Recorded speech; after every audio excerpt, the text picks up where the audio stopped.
İşince zandı solay. Söyleme şandar ana tilimin, solardı görsem katты töңүлем. Түсінбеймін қазақтың бай тілі, ұнамай мекен оларға шынымен.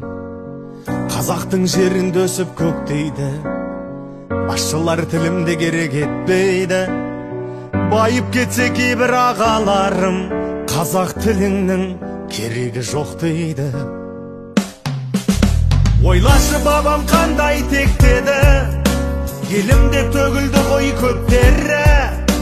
Ұрпақ үшін жанын қиғанда, өзге тілде сөйлесін деп берді. Қазақсың қарашы бір түріңді, мейлі шетелде алшы білімді. Қазақша сөйле қандасың менен, құрметті мәңгі ана тіліңді.